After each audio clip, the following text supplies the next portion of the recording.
আল্লাহ রাব্বুল আলামিনের দরবারে লাখ কোটি শুকরিয়া আদায় করতেছি। মহান রাব্বুল আলামিন 3 দিন ব্যাপী মাহফিলের আজকে শেষ দিন, শেষ বৈঠক। কারো জন্য জীবনের শেষ বৈঠকও হইতে পারে। নিঃশ্বাসের বিশ্বাস নাই, সেকেন্ডের কোনো ভরসা নাই। দুনিয়ার জীবন, দুনিয়ার অবস্থান বোঝাতে যাইয়া আল্লাহ রসুল সাল্লাল্লাহু আলাইহি ওয়াসাল্লাম আলী রাদিয়াল্লাহু তাআলা আনহুকে বলছিলেন, আলী, তুমি মৃত্যুকে কত দূরে মনে করো? আলী রাদিয়াল্লাহু তাআলা আনহু বলছিলেন, আল্লাহ রসুল, আমি যখন নামাজের জন্য অজু করতে যাই তখন আমি খেয়াল করি আমার জীবনের শেষ অজু এইটাই হতে পারে। সামনের ওয়াক্তের নামাজের জন্য অজু করার সুযোগ আর নাও পাইতে পারি। আল্লাহ রসুল সাল্লাল্লাহু আলাইহি ওয়াসাল্লাম বলেন, আলী, তুমি ভুল করছো। মৃত্যু তো এত দেরি দেয়, এত দূরে না। তুমি যখন নামাজের ভিতরে ডান দিকে সালাম ফিরাও তখন তুমি খেয়াল করো বাম দিকে সালাম ফিরাবার সুযোগ পাই কিনা। আর আখেরাতের ব্যাপারে আল্লাহ রসুল সাল্লাল্লাহু আলাইহি ওয়াসাল্লাম একটা উদাহরণ দিয়ে বলছেন, তাম দুনিয়া যদি একটা গোডাউন বানানো হয়, পশ্চিম থেকে পূর্ব, উত্তর থেকে দক্ষিণ, জমিন থেকে আসমান, জমিন থেকে আসমানের দূরত্বের কোনো হিসাব নিকাশে শেষ করার কোনো কায়দা নেই। তবে আমরা এতটুকু বুঝি, বৈজ্ঞানিকরা আবিষ্কার করার পরে বলছেন, আমরা যে দুনিয়ার থেকে সূর্যটা দেখতেছি, এই সূর্য নাকি দুনিয়ার থেকে 9,30,00,000 মাইল দূরে অবস্থান করতেছে। আল্লাহ রসুল সাল্লাল্লাহু আলাইহি ওয়াসাল্লাম বলেন, এই পুরা দুনিয়া, জমিন থেকে আসমান, পশ্চিম থেকে পূর্ব, উত্তর থেকে দক্ষিণ, এইটা যদি একটা গোডাউন বানাও আর পুরা গোডাউনের ভিতরে যদি সরিষা দিয়ে ভইরে রাখো, আর একটা পাখিকে যদি বলো, হে পাখি, একটা সরিষার দানা খাবা, আবার 500 বছর পর আর একটা সরিষার দানা খাবা, এরকম 500 বছর পর পর একটা একটা সরিষার দানা খাইতে খাইতে তাম দুনিয়াময় গোডাউনের সরিষা একদিন না একদিন শেষ হবেই হবে। কিন্তু আল্লাহ রসুল সাল্লাল্লাহু আলাইহি ওয়াসাল্লাম বলে, আখেরাতের জিন্দেগি শুরু হবে, শেষ নাই।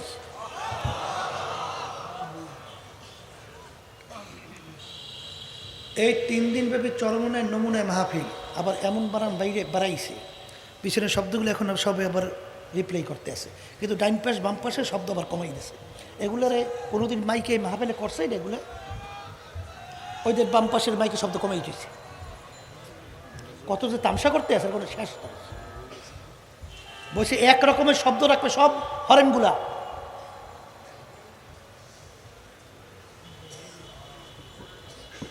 মাহফিল বুঝের জন্য শুনছেন পিছনে শব্দ কিভাবে করতে আছে, বাড়ি মারতে আছে। মাহফিল কিসের জন্যে? এই 3 দিন ব্যাপী মাহফিল চরমনের নমুনায়। এখানে মুজাহিদ কমিটি বিভাগ এবং মহানগর জেলা সহ তাদের দিন রাত্র এত টাকা খরচ করিয়া এই চরমনায় নমুনায় মাহফিল করার উদ্দেশ্যটা কি? উদ্দেশ্য হলো আল্লাহর পথ ভোলা বন্দা বান্দীদেরকে আল্লাহর পরিচয় ঘটাইয়া ক্ষণস্থায়ী জিন্দিগির থাকা অবস্থায় আখেরাতের স্থায়ী জিন্দিগির সম্বল কামাই করার পরে রওনা করার জন্যে।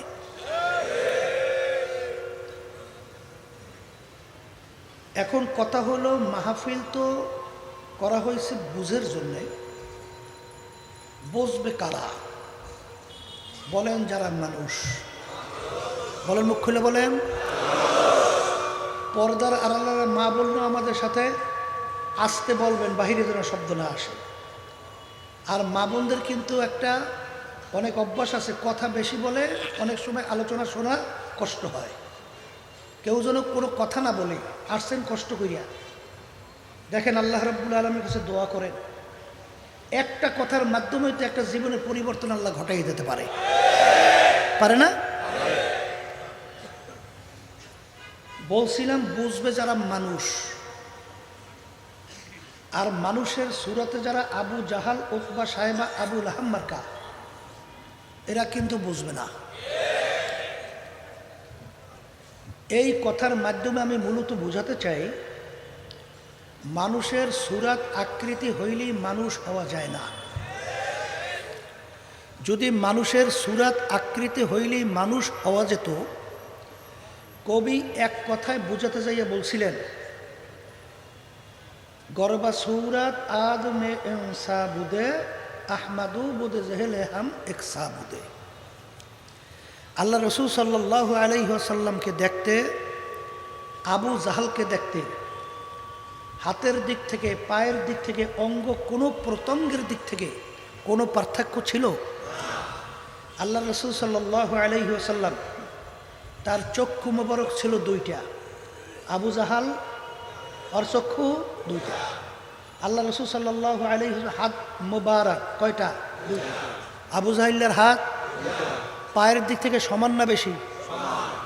আচ্ছা, কানের দিক থেকে কোন অঙ্গ প্রত্যঙ্গে কোনো পার্থক্য ছিল? কিন্তু আল্লাহ রসুল সাল্লাল্লাহু আলাইহি ওয়াসাল্লাম তার নাম শুনলে দুরূদ শরীফ পড়া ওয়াজিব হয়ে যায়। কথা ঠিক কিনা? আর আবু জাহাল, ওর নাম শুনলে আমরা কি বলি? লাআনাতুল্লাহি আলাইহি, আল্লাহর গজব ওর উপরে পড়ছে, আরো বেশি বেশি পড়ুক। মানুষের সুরাত আকৃতি পার্থক্য নাই, তাহলে বুঝতে হবে কোন জায়গায় জানি একটা পার্থক্য আছে। ঠিকও কর না, বেঠিকও কর না, কি জোরে বলে, কথা ঠিক কিনা? এই পার্থক্যের কথা আল্লাহ রসুল সাল্লাল্লাহু আলাইহি ওয়াসাল্লাম বলেন, আলা ওয়া ইন্না ফিল জাসাদি মুদগা ইযা সলুহা সলুহাল জাসাদু কুল্লু ওয়া ইযা ফাসাদাত ফাসাদাল জাসাদু কুল্লুহু আলা ওয়াহিয়াল কলব। আল্লাহ রসুল সাল্লাল্লাহু আলাইহি ওয়াসাল্লাম বলেন, আল্লাহ রাব্বুল আলামিন প্রত্যেকটা মানুষের মধ্যে একটা গোশতের টুকরা দান করছে। কি টুকরা?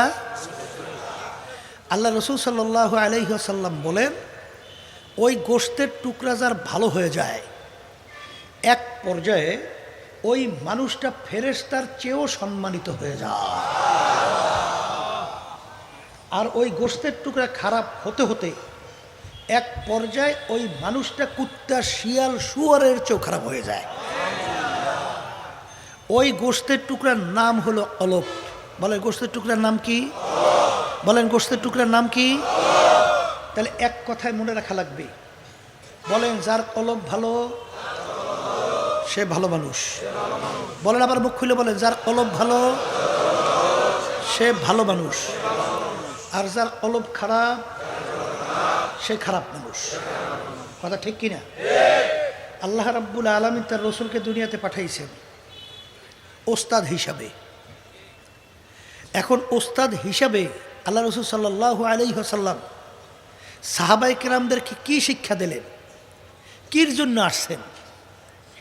আল্লাহ রসুল সাল্লাল্লাহু আলাইহি ওয়াসাল্লাম দুনিয়াতে আসছেন ইয়াতলু আলাইহিম আয়াতিহি ওয়া ইউযাক্কিহিম ওয়া ইউআল্লিমুহুমুল কিতাবা ওয়াল হিকমাহ। আল্লাহ রাব্বুল আলামিন তার রসুলকে দুনিয়াতে পাঠাইছেন। পাঠানোর কারণের ভিতরে একটা কারণ হলো আল্লাহ রসুল সাল্লাল্লাহু আলাইহি ওয়াসাল্লাম তার উম্মতদের আত্মশুদ্ধি করাইবেন। কি শুদ্ধি করাইবেন? আবার বলেন। সাথে সাথে মনে রাখা লাগবে, আমার ভাইদেরকে বলবো, সমস্ত কাজকর্ম ফালাইয়া টাকা পয়সা খরচ কইরা এক কথায় সময় অন্য অন্য দিকে গুরুত্ব না দিয়া পাগলের মতো মাহফিলে আসছেন। উদ্দেশ্য কি? জাহান্নাম থেকে বাঁচবেন, বেহেশতে যাবেন। কথা ঠিক না বে ঠিক? এখন বেহেশতে যাওয়ার জন্যে আল্লাহ রাব্বুল আলামিন একটা শর্ত লাগাইছেন। কি লাগাইছেন? আবার কোন কি শর্ত? আল্লাহ বলতেছেন, ইল্লা মান আতাল্লাহা বিকলবিন সালিম।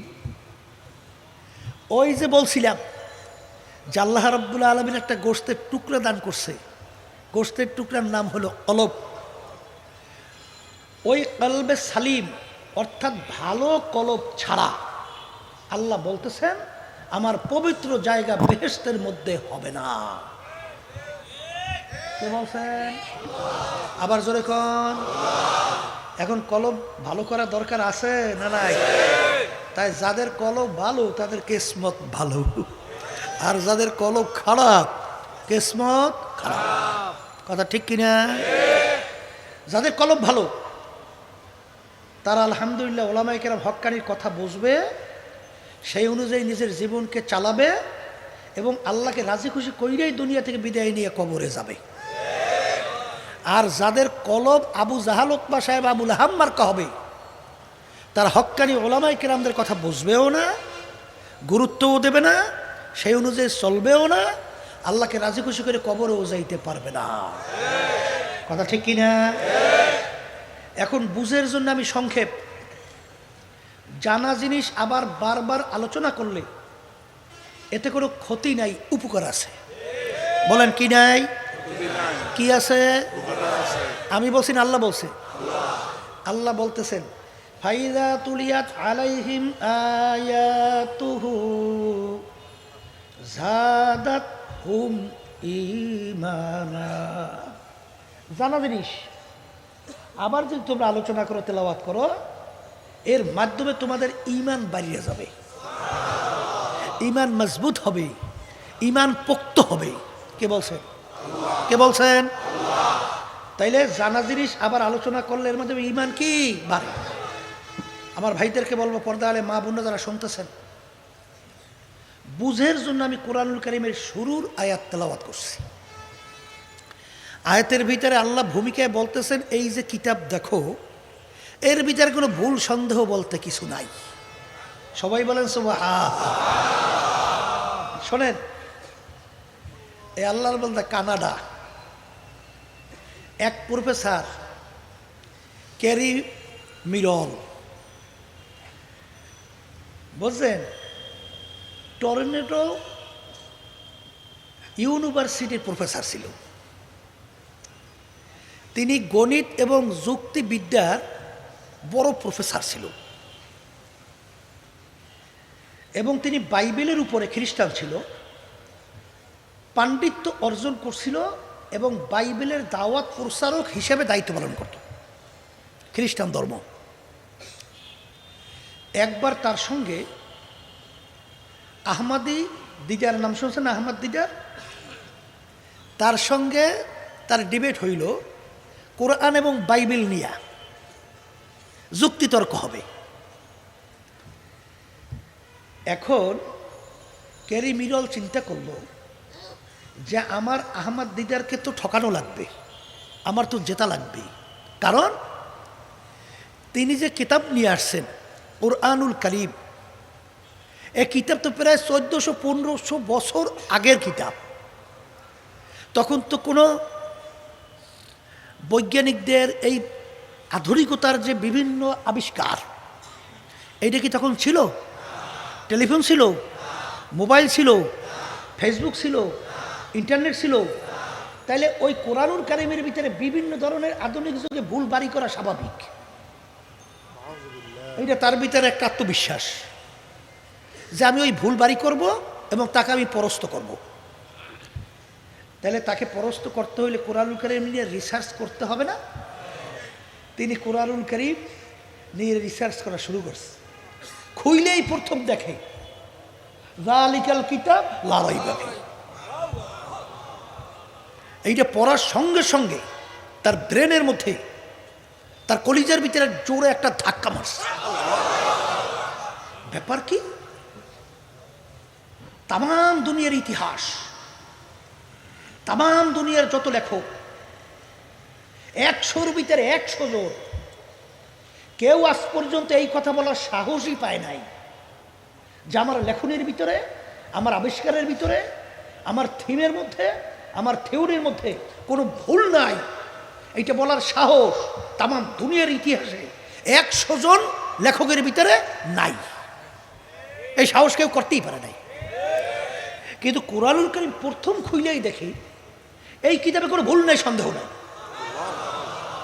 এইটা দেখার পরেই তার ভিতরে জোরে একটা ধাক্কা মারছে। ব্যাপার কি? এত বড় সাহস কিভাবে সাহস দেখালো? কারণ তার তো ধারণা মুহাম্মদ নিজে কোরআনুল কারীম লিখে লইছে। নাউজুবিল্লাহ কর। এরপরে তিনি কোরআনুল কারীম সামনে আগাইতে আসে। যত আগায় দেখে যে কোরআনুল কারীম যদি মুহাম্মদ সাল্লাল্লাহু আলাইহি ওয়াসাল্লাম নিজে লিখে লইতো, তাহলে মুহাম্মদ সাল্লাল্লাহু আলাইহি ওয়াসাল্লাম নিজের কিছু পরিচয়, তার বংশের পরিচয়, তার ছেলে, তার মেয়ে, তার স্ত্রী সহ বিভিন্ন তার পারিবারিক জীবনের কিছু আলোচনা আসতো। কিন্তু কোরআনুল কারীমের মধ্যে এই ধরনের কোনো আলোচনা নাই। তাইলে তার যদি নিজের লেখা কোনো বই কিতাব হয়, তাহলে নিজের প্রশংসাটা তুলে ধরে না। কিন্তু এইটার ভিতরে না দেখে সে আবার আশ্চর্য। ব্যাপার কি? আরো সামনে যায়। সামনে যাইয়ে দেখে যে খ্রিস্টানদের নবী মানে কারে? ঈসা আলাইহিস সালামকে, মারিয়াম আলাইহিস সালামকে। কথা ঠিক না বেঠিক? কোরআনুল কারীমের ভিতরে ঈসা আলাইহিস সালাম, মারিয়াম আলাইহিস সালামের নাম প্রায় 34 বার আসছে। কতবার? এবং মারিয়াম আলাইহিস সালামের নামে একটা সূরা নাযিল হইছে। ঈসা আলাইহিস সালামের নাম আসছে প্রায় 24 বার। কিন্তু আল্লাহ রাসূল সাল্লাল্লাহু আলাইহি ওয়াসাল্লাম তার নাম আসছে মাত্র 4 বার। ব্যাপার কি? তাহলে দেখা যায় যে কোরআনুল কারীম যদি মুহাম্মদ নিজে লিখে লয়, তাহলে এখানে ঈসা আলাইহিস সালামের নাম আসবে কেন? সে তো আমাদের নবী। তাহলে মারিয়াম আলাইহিস সালামের নাম আসবে কেন? এবং তার সম্মানের জন্য সূরা নাযিল হবে কেন? তার ভিতরে আবার ধাক্কা মারছে। আবার সামনে যায়, যত ভুল তালাশ করে কোরআনুল কারীম যত সামনে যায় তাকে চ্যালেঞ্জ মারে, চ্যালেঞ্জ ছড়িয়ে দেয়। যারা নাকি ভুল ধরতে আসে, কোরআনুল কারীম নিজেই চ্যালেঞ্জ হিসেবে তাদেরকে প্রশ্ন ছড়িয়ে দেয়। যত চ্যালেঞ্জার সামনে যায় ততই চ্যালেঞ্জারদেরকে চ্যালেঞ্জ আরো বাড়াইয়ে দেয়। এখন সে চিন্তা করলো ব্যাপার কি, এ কেমন কোরআনুল কারীম? এরপরে তিনি কোরআনুল কারীম নিয়ে রিসার্চ করতে করতে এক পর্যায়ে তিনি দেখে যে আসলে এই কালাম কোনো দুনিয়ার মানুষের কালাম না। সুবহানাল্লাহ বলেন না? এই যে কথাগুলো বুঝছে, এটা বুঝবে কারা? আবার কর, যাদের কলব ভালো, যারা মানুষ। আবু জাহাল, উতবা সাহেব, আবুল হাব বুঝবে, বরং বুঝতে যাইবে উল্টা। সংক্ষেপে বলছি, আল্লাহ রাসূল সাল্লাল্লাহু আলাইহি ওয়াসাল্লামকে আল্লাহ দুনিয়াতে পাঠাইছেন। দুনিয়া কোনো শিক্ষায় শিক্ষিত ছিল? আল্লাহ রাসূল নিজে দস্তখত করতে জানতো? সাইন করতে জানতো? কেন পারতেন না? আল্লাহ তাকে শিক্ষায় শিক্ষিত কেন করেন নাই?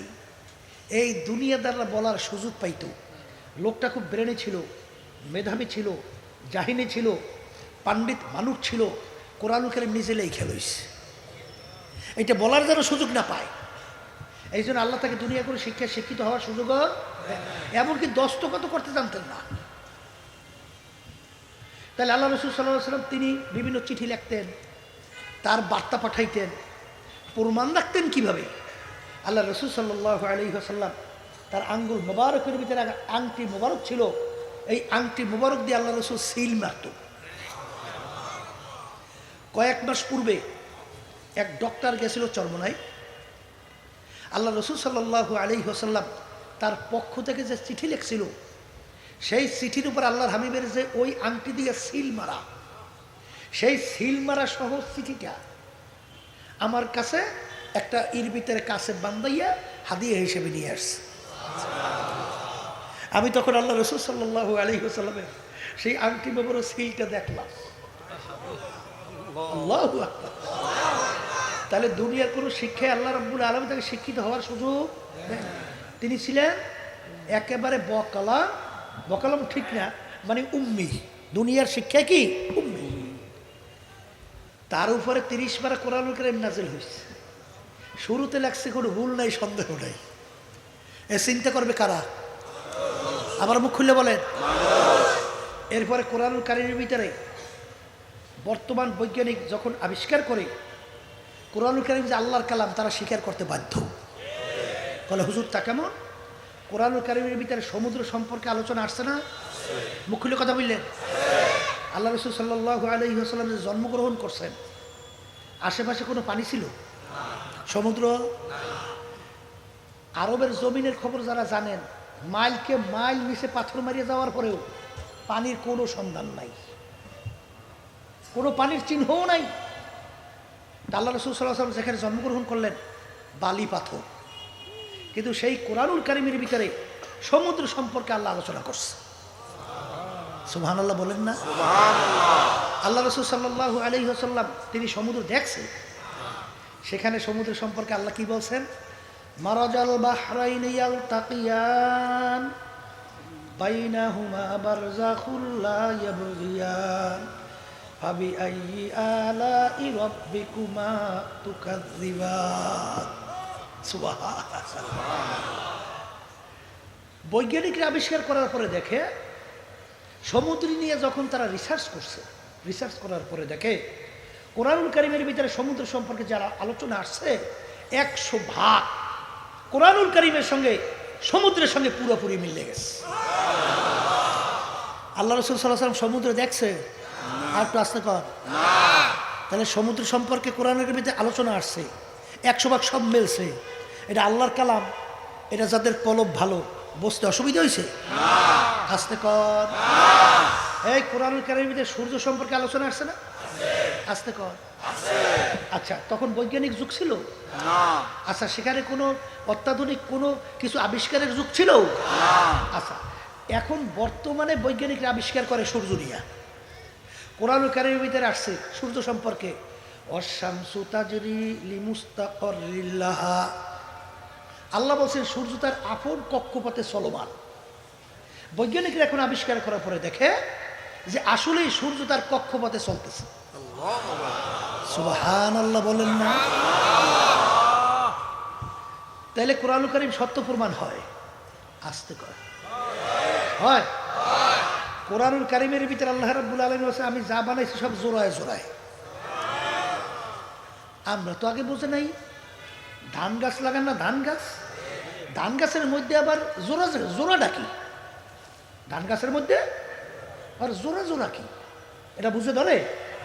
আমি একদিন গাড়িতে যাইতেছি, হঠাৎ দেখি একটা ক্ষেত ছিলেন তো, জমিনের ভিতরে ধান লাগায় না? ধানের ভিতরে কিছু ধান দেখি বড়, কিছু ধান দেখি ছোট। আমি জিজ্ঞেস করি ব্যাপার কি? কিছু ধান বড়, কিছু ধান ছোট, মানে? কল হুজুর ওই যে বড় ধানটা ওইটা পুরুষ ধান। আসতে করে সুবহানাল্লাহ আলহামদুলিল্লাহ না কইলে আল্লাহর রহমত আসবে কেমনে? কি ধান? আর হুজুর ছোট ছোট ধানগুলো মহিলা ধান। কি জোড়া জোড়া পাওয়া যায়? আর একটু আসতে কর। আমি গেছিলাম মদিনা শরীফ।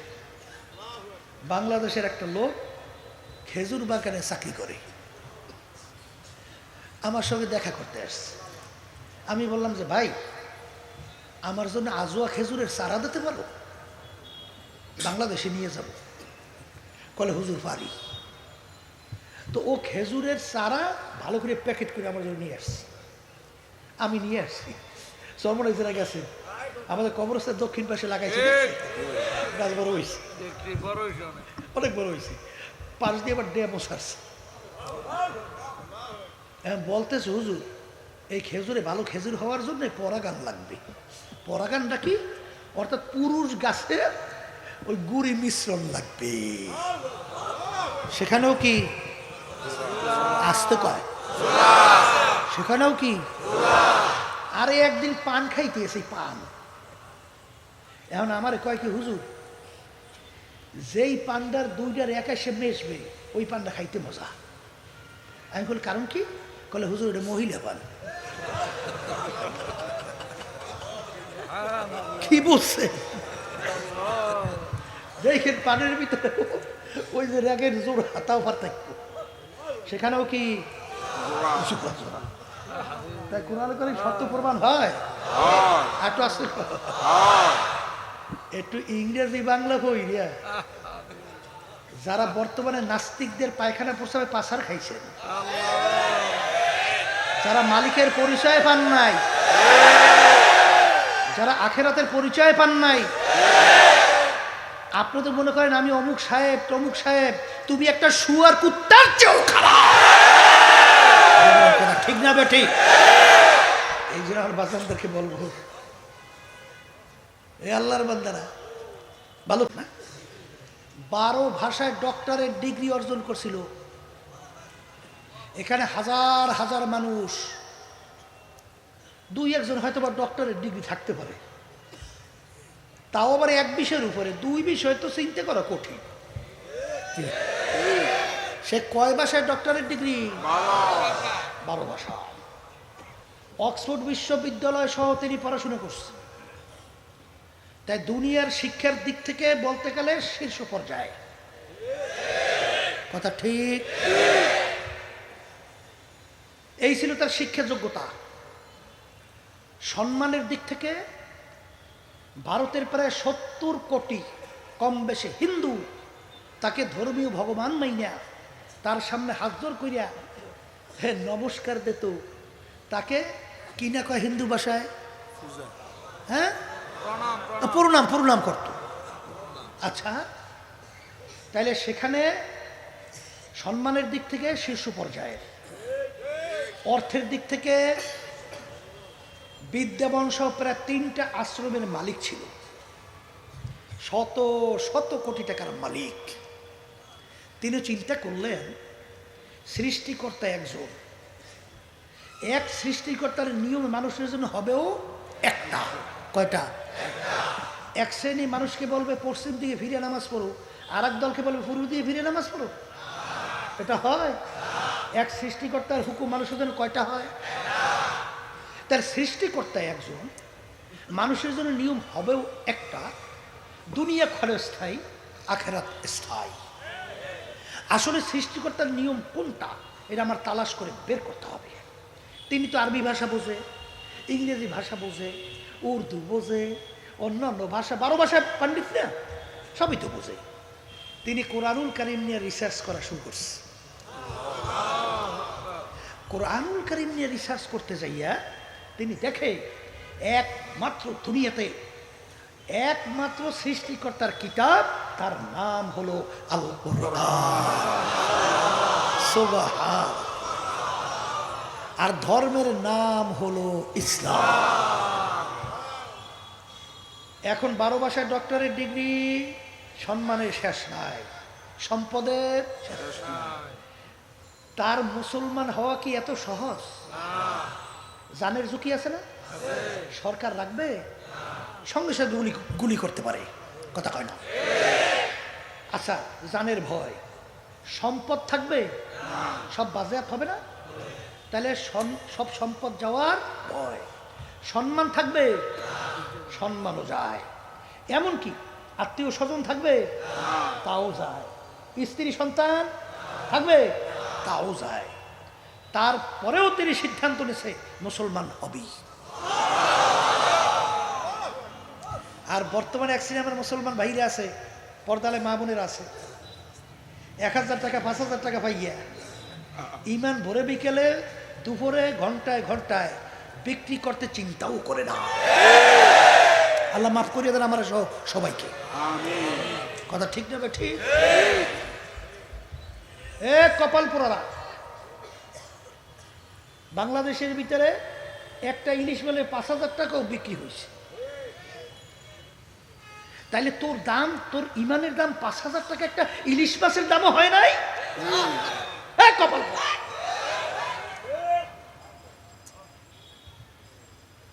একটা মাছের দামও হয় না, একটা ছাগলের দামও হয় নাই।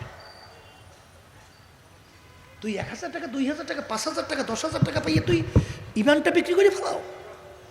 তোর ইমানের মূল্য এই জন্য আমার বাজানদেরকে বলবো, তার সম্মান যায়, সম্পদ যায়, জানের ভয়, আত্মীয় স্বজন যায়, বাচ্চারা যায়, তারপরেও তিনি সিদ্ধান্ত নিয়েছে মুসলমান হবেই। এখন মুসলমান হওয়া যেই সেই কথা, চিন্তা করতেছে কি করবে কি করবে কি করবে, রাত্রে ঘুমাই রয়েছে। রাত্রে ঘুমের ঘরের মধ্যে সরদার দো জাহান মুহাম্মদুর রাসূলুল্লাহ সাল্লাল্লাহু আলাইহি ওয়াসাল্লাম তিনি এসে উপস্থিত হয়ে গেছে। তিনি এসে বলতেছেন, শিবশক্তি মহারাজ কি চিন্তা করো, পড়ো পড়ো কালিমা তাইয়্যিবা লা ইলাহা ইল্লাল্লাহু মুহাম্মাদুর রাসূলুল্লাহ সাল্লাল্লাহু আলাইহি ওয়াসাল্লাম। ওই একই রাতে আল্লাহ রাসূল সাল্লাল্লাহু আলাইহি ওয়াসাল্লাম তার স্ত্রীকেও কালিমা পড়াইয়ে মুসলমান বানাই দিয়ে চলে গেছে। সুবহানাল্লাহ। পরদিন ভোরে উঠিয়া কি জানি কি বলবে, একজন আরেকজনে বলে বলে বলে তো না, বলে বলে বলে না, হঠাৎ আল্লাহর কুদরত দুইজনে প্রকাশ করে ফেলাইছে। এই কি হইল রাত্রে ঘটনা, এখন স্ত্রী করলে কি হইলো, আমিও তো ঘটনা। শেষ পর্যন্ত প্রকাশ পাইয়ে গেছে, আল্লাহ রসুল এসিয়া কালিমা পড়া ইমানদার বানাইয়ে গেছে। এবার শুকরিয়া আদায় করে, মালিক আপনাদের কোটি শুকরিয়া, আপনি আমাদেরকে মুসলমান বানাইয়েছেন। মুসলমান হওয়ার পরে ভারতের চাপে থাকতে পারে না, বাংলাদেশে আসছিল। এরশাদ সাহেব যখন প্রেসিডেন্ট ছিল, পরে নাম রাখছিল ডক্টর ইসলামুল হক। অনেক মুরব্বীরা দেখতেও পারেন, বাংলাদেশের বিভিন্ন জেলায় জেলায় ঘুরছে দাওয়াতে। পরে ভারতের চাপে থাকতে পারে না, মালয়েশিয়া চলে গেছে। হায়াত শেষ, আল্লাহ তার দরজা বেহেশতে বলন্দ করে দেখ। এই আলোচনার মাধ্যমে কি বুঝছেন? কুরআনুল কারীম সত্য। আমরা আরেকটু আসতে কর সত্য। ওদিকে আলোচনায় আমি বেশি যাব না। আরবের কাফেররা কিন্তু চেষ্টা কম করে নাই, বহুত পরীক্ষা নিরীক্ষা কিন্তু করছে, কিন্তু ওরাই কিন্তু বাধ্য হয়েছে কুরআনুল কারীমের কাছে মাথা নত করতে। এখনো কুরআনুল কারীম আমাদের মাঝে আছে না?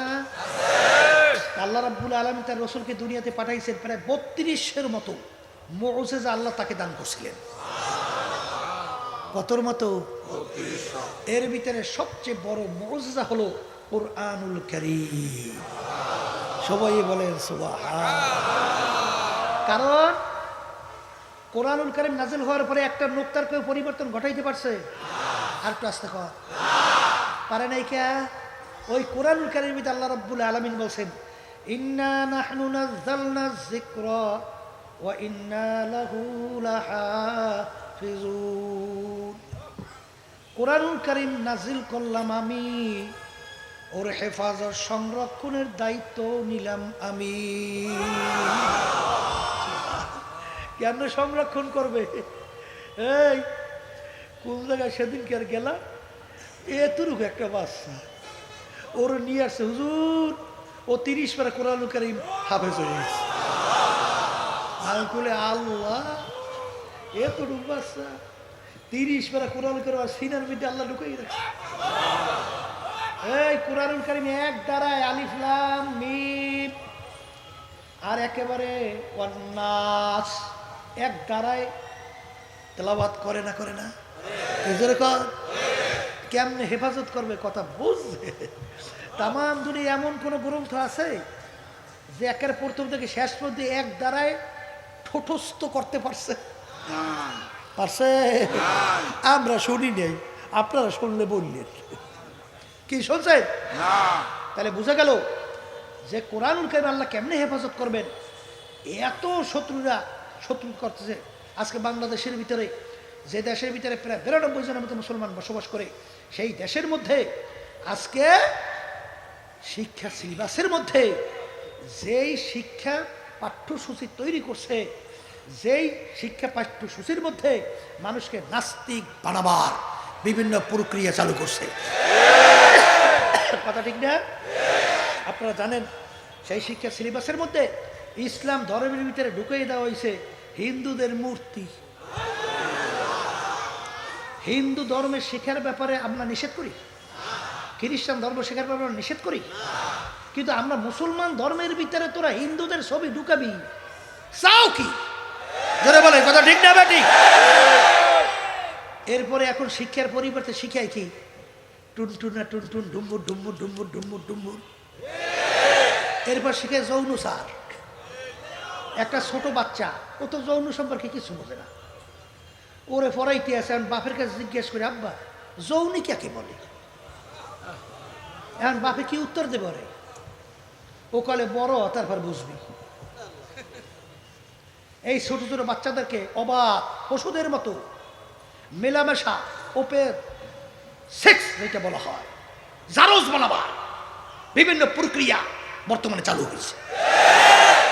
ট্রান্সজেন্ডার, সেখানে কি শিখায়? কি মেয়ে মনে করবে আমি ছেলে, ছেলে হয়ে গেছে, ছেলে মনে করবে আমি মেয়ে, মেয়ে হয়ে গেছে। এর অর্থ বোঝেন নাই? ছেলে মেয়ে আর কোনো ভেদাভেদে রাখবে না, অবাধ পশুদের মতো বিচারণ করবে। এই জারজের প্রক্রিয়া পাশ্চাত্য দেশগুলো, প্রেসিডেন্ট থেকে শুরু করে এলাকার চৌকিদার পর্যন্ত কেউ দাবি করতে পারে না সন্তানটা আমার, সব জারজে ভরা। আর ওরা জারজের দিকে এত মনোনিবেশ করছে জানেন? আল্লাহ রসুল সাল্লাল্লাহু আলাইহি ওয়াসাল্লাম সাহাবায়ে কেরাম দিনে বয়ান করতেছেন, কিন্তু বয়ানের ভিতরে আল্লাহ রসুল বারবার বাইজে যাইতে আছে, আলোচনা আসতেছে না। জিবরাইল আলাইহিস সালাতু ওয়াস সালাম আসছেন, হে আল্লাহ রসুল ব্যাপার কি? আপনি তো এরকম কোনো সময় বাজায়েন না, আপনি কোনো সময় তো এরকম আলোচনা বাজেন না, এরকম ধোঁকা খাইতেছেন কেন? তখন আল্লাহ রসুল সাল্লাল্লাহু আলাইহি ওয়াসাল্লাম ওই মজলিসের ভিতরে এক বুড়ার দিকে ইঙ্গিত করে বলে, ওই বুড়ার কারণে, ওই বুড়া আমাকে বাধা দেয়, ঝামেলা করে। তখন জিবরাইল সাল্লাল্লাহু আলাইহি ওয়াসাল্লাম বলেন, এই বুড়ারে আপনি চেনেন আল্লাহ রসুল? বলেন না, আমি তো চিনি না। কলো একটা জারজ। এখন আল্লাহ রসুল সাল্লাল্লাহু আলাইহি ওয়াসাল্লাম ওর ব্যাপারে কয়েকটা ভবিষ্যৎবাণী করছে, তার ভিতরে একটা হলো জারজ, বাপ ঠিক নাই। এখন অন্য অন্য ভবিষ্যৎবাণী সব ওর সঙ্গে মিলছে, কিন্তু ও জারজ কিনা জানবে কেমনে? আল্লাহ রসুল সত্যনবী কিনা বুঝবে কিভাবে? যাইয়ে তার মাকে আটকাই ধরছে কায়দা মতো, বলো তো আমি কার জন্মের? শেষ পর্যন্ত আর মা বলতে বাধ্য হয়েছে, তোর বাবা গেছিল সফরে বিভিন্ন ব্যবসায়ী কাজে, তখন অমুক তার সঙ্গে মেলামেশার মাধ্যমে তুই জন্মগ্রহণ করছো। ওরা দুইটা জিনিস চালু করতে চায়, একটা হলো সুদ, আর একটা হইল জারজের পোটাক। কারণ ঘরে ঘরে যখন সুদ চালু হবে আর জারজের পোটাক যখন বাইরে যাবে, তখন জারজরা ধর্মের কথা, আল্লাহর কথা, ইসলামের কথা, নবীর কথা ওরা মানবে না, বেয়াদবি করবে। ঠিক না বেটি? এই জন্য এই মিশন চালু করছে। আজকে ওদের কালচার আমাদের বাংলাদেশের ভিতরে বাস্তবায়নে বিভিন্ন নকশা নিয়ে কাজ করতেছে। আমি আমার বাজানদেরকে বলবো, পর্দালে মা বোনদেরকে বলবো, আমাদের হুঁশ থাকতে, ঈমান থাকতে এই ষড়যন্ত্র এই বাংলাদেশে বাস্তবায়ন করতে দেব? আর একটু আস্তে কর, আর একটু আস্তে কর। ভয় পাইছেন? ওয়ামাকারু ওয়ামাকারাল্লাহ আল্লাহু খায়রুল মাকিরিন। আমার মালিক বলেন, ওরা ষড়যন্ত্র করবে, কিন্তু ওদের চেয়ে বড় কৌশলী আমি মাওলা।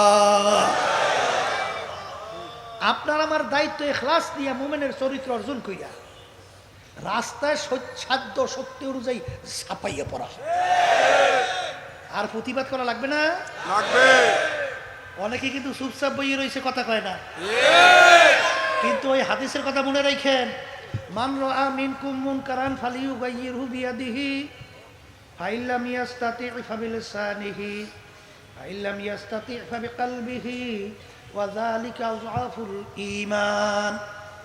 আল্লাহ রাসূল সাল্লাল্লাহু আলাইহি ওয়াসাল্লাম বলেন, অন্যায়ের প্রতিবাদে, অন্যায়ের বিরুদ্ধে তোমার শক্তি থাকলে অন্যায়কে হাত দিয়া ফিরাইয়া দাও, ওই পরিমাণ শক্তি না থাকলে মুখ দিয়া বইলা অন্যায়কে ফিরাও। ওই পরিমাণ যদি শক্তি না থাকে, মনে মনে পরিকল্পনা করতে থাকো কিভাবে অন্যায়কে ফিরানো যায়। কিন্তু আমরা কিন্তু ব্যাখ্যা করি মনে মনে ঘৃণা করো। কি ব্যাখ্যা করি? আবার কর, আগে পড়িয়ে আইলাম কি হাত দিয়া ফিরাও, শব্দটা কি ফিরাও। দ্বিতীয়টা কইছে কি মুখ দিয়া ফিরাও। তৃতীয়টা ঘৃণা করে পাইছেন কই? মনে মনে পরিকল্পনা করো কিভাবে ফিরানো যায়। এখনো তো বাংলাদেশের ভিতরে আলহামদুলিল্লাহ অন্যায়ের প্রতিবাদে আমাদের কথা বলার শক্তি এখন আল্লাহ রাখছে। এখন যারা শক্তি থাকা অবস্থায় কথা বলেন না, এই হাদিস অনুযায়ী আপনার ঈমান পরীক্ষা করে দেখেন আপনার ঈমান কোন পর্যায়ে আছে। এক সিনেমার বাজার আছে আমরু বিল মারুফ, সৎ কাজের আদেশের মধ্যে আছে, নাহিয়ানিল মুনকারের মধ্যে নাই। হাদিসের ভিতরে আছে পরিষ্কার জানিয়ে রাখেন, যার ভিতরে জেহাদি প্রেরণা থাকবে না ওর মৃত্যু হবে মুনাফিকের মৃত্যু। আর মুনাফিকের ব্যাপারে আসছে ফি দারকিল আসফালি মিনান নার, ওর জায়গা হবে জাহান্নামের একেবারে শেষ তবকা। এক শ্রেণী আমার বাজাররা চিন্তা করে যে অন্যায় প্রতিবাদ করতে যাই আবার কেস হয় কিনা, জেল হয় কিনা, আবার মারিয়েও ফল হয় কিনা, ঠিক না? ও তুমি বাইসে থাকার ঠিকাদারি চুক্তি এবং হায়াত নির্ধারিত আল্লাহর থেকে নিয়ে আসছো তো। আর একটু আসতে কর, আর একটু আসতে কর। আমার আব্বাজান রহমাতুল্লাহি আলাইহি বলতেন, দুনিয়াদাররা শুনিয়ে রাখ, আমি ফজলুল করিমের নামে যদি কোনো বুলেট লেখা থাকে তোমরা হাজার আমাকে প্রোটেকশন দেওয়ার পরে বুলেট ফিরাতে পারবে না। আর যদি না লেখা থাকে যত চেষ্টা করে আমার বুকে ঢুকাতে পারবে না। এই ছিল তাদের ইমানের অবস্থা। আর তুমি একটু জেলে যাবো। এই আল্লাহ রাসূল সাল্লাল্লাহু আলাইহি ওয়াসাল্লাম আমাদেরকে শিক্ষা দেওয়ার জন্য আল্লাহ পাঠাইছে না? আস্তে কর, পাঠাইছে না? আল্লাহ রাসূল সাল্লাল্লাহু আলাইহি ওয়াসাল্লাম আল আমিন, সত্যবাদী উপাধি কি মুসলমান দেশে না কাফেরেরা? আবার কর, কাফেরা দেশে আসছে সত্যবাদী দ্বিতীয় আর দুনিয়াতে জন্মগ্রহণ করে নাই, হইতেও পারে না। একই আমরা দেশি না কাফেরেরা? আচ্ছা, আল্লাহ রাসূল সাল্লাল্লাহু আলাইহি ওয়াসাল্লামকে কাফেরেরা কিভাবে মানতো? হজরে আসওয়াদ, আল্লাহর ঘরে কোনায় লাগানো আছে না বেহেশতি পাথর। কি পাথর? ওইটা কিন্তু বেহেশতের টুকরা, বুঝছেন? এখন ওই হজরে আসওয়াদ আল্লাহর ঘরের কর্নারের ভিতরে কোন গোত্র রাখবে, বংশ আছে না? বংশ নিয়ে ঝামেলা, চৌধুরী, তালুকদার, হাওলাদার, এই বিভিন্ন বংশ বংশের মাঝামাঝি আছে না? এখন কোন বংশের লোক ওই পাথর আল্লাহর ঘরের কর্নারে রাখবে, এই নিয়ে বাজাবাজি। সবাই বলছে এই ফয়সালা দেবে মুহাম্মদ সাল্লাল্লাহু আলাইহি ওয়াসাল্লাম। তাহলে ওরা আল্লাহ রসুলকে ফয়সালাকারী হিসেবে মানছে না মানে নাই? আল্লাহ রসুল সাল্লাল্লাহু আলাইহি ওয়াসাল্লাম রুমাল বিছিয়ে দিয়েছে, বিছাই দিয়ে আল্লাহ রসুল সাল্লাল্লাহু আলাইহি ওয়াসাল্লাম পাথরটা উড়াইয়া রুমালে রাখছে। রাইকা বলে তোমরা চাই গোত্র চাই রুমালের কোনা ধরো। তা চাই গোত্র চাই রুমালের কোনা ধরিয়া নিয়ে গেছে হযরত আসওয়াদ যেখানে রাখছে ওখানে। নেওয়ার পরে এখন রাখো, রাখার পর আল্লাহ রসুল সাল্লাল্লাহু আলাইহি ওয়াসাল্লাম নিজের হাতে উঠাইয়া পাথর ওখানে রেখে দিয়েছে। ঝগড়া শেষ। ঝগড়া কি? তাহলে ফয়সালাকারী হিসেবে কাফেররা মানছে না তাকে? আবু জাহেলের কথা শোনেন নাই? যে যাই বলছিল মুত্তালাবের বংশধরেরা এই সন্তানটাকে খুব গুরুত্ব সহকারে এই লালন পালন কইরু, এ আমাদের বংশের জন্য গৌরব হবে। আবু তালেবের নাম শুনছেন? আল্লাহ হাবিবের আপন চাচা না? কথা কয় না? শুধু চাচা না, আল্লাহ রাসূল সাল্লাল্লাহু আলাইহি ওয়াসাল্লামের বেয়াইও আল্লাহর হাবিবের দুই মেয়েকে তার দুই ছেলের সঙ্গে বিবাহ হয়েছে। কি খারাপ জানতো না ভালো জানতো? কিন্তু আল্লাহ রাসূল সাল্লাল্লাহু আলাইহি ওয়াসাল্লাম যখন এক আল্লাহর উপরে ঈমান আনার দাওয়াত এবং অন্যায় কাজের বিরুদ্ধে যখন বলা শুরু করলো, এই শুরু হয়ে গেল বিরোধিতা। আস্তে কর। শুধু বিরোধিতা তাই না, আল্লাহ রাসূল সাল্লাল্লাহু আলাইহি ওয়াসাল্লামকে মারার জন্য বহুত কৌশল করছে। আস্তে করে নাই? এই আবু তালেব, এই কি জানি আবু লাহাবের নাম শুনছেন না? শুনছেন? লাহাব, আবু লাহাবের নাম শুনছেন? এই আবু লাহাব কিন্তু আল্লাহ রসুলকে কষ্ট দেওয়ার জন্যে একসঙ্গে তার দুই ছেলের মাধ্যমে প্রকাশ্যে আল্লাহর হাবিবের সামনে দোনো মেয়েকে তালাক দেওয়াইছে। নাউজুবিল্লাহ কর। কি বুঝলেন? এত কষ্ট দেওয়াইল। এরপর আবু জাহেল কি করছে? আপনারা তো হজে গেছেন, দেখছেন আল্লাহ রাসূল সাল্লাল্লাহু আলাইহি ওয়াসাল্লামের যেখানে ঘর মোবারক, সেখানে কিতাবের লাইব্রেরি করছে। আর যেখানে আবু জাহেলের ঘর, ওখানে পায়খানা প্রস্রাবখানা করছে। দূরত্ব বেশি না, বুঝলেন? এরকম মাঝামাঝি জায়গায় আবু জাহেল আল্লাহ রসুলকে মারার জন্য কূপ খুঁজছে। কূপ খুঁই দেয়া উপরে লৌকিকতা একটা ডাক্তার দিচ্ছে, বুঝলেন? ডাক্তার দিয়া ঘরের ভিতরে যে লোক পাঠাইছে, যাইয়া আমার ভাতিজাকে বলো যে তোমার চাচা অসুস্থ, তোমাকে একটু দেখতে মন চায়। তাকে সে তোমাকে একটু কি চায়? দেখতে চায়। এখন আল্লাহ রাসূল সাল্লাল্লাহু আলাইহি ওয়াসাল্লাম তার কাছে যাইয়া যখন বলছে চাচা অসুস্থ, রহমাতাল লিল আলামিন না, দয়ার সাগর না, আর সহ্য করতে পারে? নাইমে গেছে চাচাকে দেখার জন্য। এখন তো আবু জাহেল্লা ওই ঘরের মধ্যে দেয়া জানলা দিয়ে চাই রয়েছে, আইসে কূপে পড়বে, আল্লাহ রসুলকে মারবে। যখন নাকি আল্লাহ রসুল সাল্লাল্লাহু আলাইহি ওয়াসাল্লাম কূপের পাশে এসে পাড়া দেবে, জিবরাইল আলাইহিস সালাতু ওয়াস সালাম পিছন থেকে আল্লাহ রসুল দাঁড়ান, সামনে এক পাও দেওয়া যাবে না, আবার পিছনের দিকে যান। আবু জাহেল বলে ব্যাপার কি? আবার পিছনের দিকে জায়গা লাভ দিয়ে নামছে আল্লাহ রসুলকে ধরার জন্য। ও দৌড় দিয়ে তাড়াহুড়ো না করিয়ে যাই ওই কূপে নিচে পড়ছে। এখন পইড়া তো যত চেষ্টা করে, আবু জাহেলকে তো কেউ উঠাইতে পারে না। এখন আবু জাহেল ডাক দিয়ে বলে, আমাকে যদি কূপ থেকে বাঁচাইতে চাও, আমার ভাতিজা ছাড়া আমাকে কেউ বাঁচাইতে পারবে না। কেমন দয়া সাগর! আবার আল্লাহ রাসূল সাল্লাল্লাহু আলাইহি ওয়াসাল্লাম আবার আইসা তার চাচাকে কূপ থেকে আবার উদ্ধার করে। এই রহমাতুল লিল আলামিন। কি এই আলোচনাগুলোর মাধ্যমে আপনারা কি বুঝলেন? কুরআনুল কারীম সত্য, আর একটু আস্তে কর। এখন যখন আল্লাহ রসুল বলা শুরু করছে, এক আল্লাহর উপর ঈমান আনো, শিরক ছাড়ো, মূর্তি পূজা ছাড়ো, অন্যায় ছাড়ো, মদ খাওয়া ছাড়ো, ঘুষ খাওয়া ছাড়ো, মিথ্যা কথা ছাড়ো। আর বর্তমানে আমাদের বাংলাদেশে যারা দেশ চালায়, এরা তো সব সত্যবাদী। এমন সত্য কথা কয়, মানে সত্য কথা শুনতে শুনতে বুঝতে আমাকে কান টান সব হাজরা হইয়া গেছে।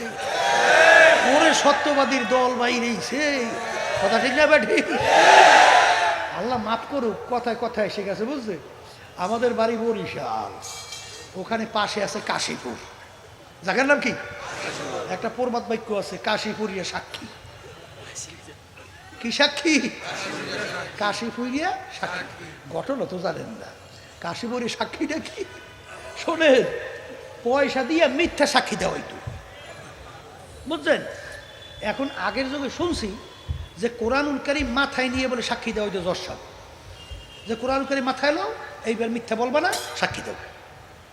এখন ওরে পয়সা দিয়ে তো সাক্ষী মানছে, এখন কোরআনুল কারীম তো মাথায় দিয়েছে, এখন সাক্ষী দেবে কেমনে, মিথ্যা বলবে কিভাবে? এখনও একটা কৌশল আছে, বুঝলেন? কলে স্যার, আমি গেছিলাম বাজারে বাজার করতে, বাজার কইয়া সাজিয়েছিলেন, সাজি আপনার দেশ কি কয় খারই মারই, বুঝলেন তো? ওই এর ভিতরে সদাই করিয়া যে রাখে বাজার করিয়া, তো ওই বাজার করিয়া স্যার আমি ওই ওই খারইয়ের ভিতরে নিয়ে মাথার ভিতরে আমি বাড়ি যাইতে আসি। হঠাৎ স্যার পাশে শুনি চিল্লে চিল্লে, আমি দৌড়েই গেছি, যাইয়েই আমি হাজিরারে মাথার থেকে নামাইয়া তারপরে আমি দেখতে গেছি কি ঘটনা।